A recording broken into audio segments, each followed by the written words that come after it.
நம்மளாயிரம் அவங்களுக்கு சேர்த்து பார்த்து சொல்லமா? கேட்டா உனக்கு அறிவே கிடையாது. பல நேரத்தில் நீயும் அம்மா மாதிரியே பேசுற. இப்ப 2 பேர்கிட்ட நல்ல எண்ணமே கிடையாது. இவன் புத்தி தானப்பா. அவன் வாழ்க்கை சரியில்லைன்னா எல்லா நாளைக்கும் இப்படிதான் நினைப்பான். டேய், உன் வாய் வச்சுட்டு சும்மா இருக்க மாட்டியா? ஓ புள்ள போ. ஓ படுக்கோங்க. രവി, നിന്റെ വീട്ടിൽ എന്റെ മോളെ എന്താ ചെഞ്ച്? എതുക്ക് അഴുകറ? അവൾക്ക് എന്തെങ്കിലും സംഭവിച്ചാ ഞാൻ മനസ്സിലാകെ இருக்க மாட்டேன். ஏட்டா கொஞ்சம் சமாதானாயிட்டு പറയും. இவங்க ஸ்ருதி கிட்ட பேசட்டும், நான் எல்லாம் பின்ன പറയാം. ஸ்ருதி, கதவு தர ப்ளீஸ். ஏன் இப்படி பண்ற ஸ்ருதி? எதுவா இருந்தாலும் பேசிக்கலாம் ப்ளீஸ், வெளிய வா. ஸ்ருதி கதவு திறக்க மாட்டேங்கறா. என்ன ஆச்சு? பயமா இருக்கே. ஸ்ருதி கதவு தர ஸ்ருதி. நான் எந்த தப்பு பண்ணல. நான் பயந்தே போயிட்டேன். எதுக்கு நீங்க செய்யுனது? ஸ்ருதி, ஒரு நிமிஷம் நான் சொல்றது கேளு. நீங்க மட்டும் உள்வாங்க. ஸ்ருதி, ரவி மேல எந்த தப்பும் இல்ல. நீத்து தான் பைத்தியக்காரத்தனமா இப்படி எல்லாம் நடந்துட்டா. ரவி மேல எந்த தப்பும் இல்லன்னு சொல்ல முடியாது மீனா. இதுக்கெல்லாம் ஸ்டார்டிங் பாயிண்டே அவன்தான். அவளுக்கு அவன் கொடுத்த இடம் தான்.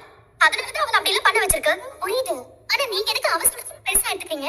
ரவிக்கு அவன் மேல எந்த எண்ணமும் இல்லையே. அவர் கரெக்டா தான் இருக்காரு. அது எனக்கும் தெரியும். ஆனா இன்னொருத்தி ரவியை லவ் பண்றேன்னு சொல்லும் போது அதை என்னால ஏத்துக்க முடியல. எந்த பொண்டாட்டியாலையும் அதை ஏத்துக்க முடியாதுதான். எனக்கும் அது புரியுது. நானும் அவரும் நீத்துவை கூப்பிட்டு பேசணும். அவன் கொஞ்சம் பைத்தியக்காரத்தனமா தான் இருக்கான். நாங்க என்ன சொன்னாலும் ஒத்தே வர மாட்டேங்கிறா. ரவியை நான் விரும்புறேன், ஆனா ரவி என்ன விரும்பணும்னு நான் எதிர்பார்க்கலன்னு சொல்றா.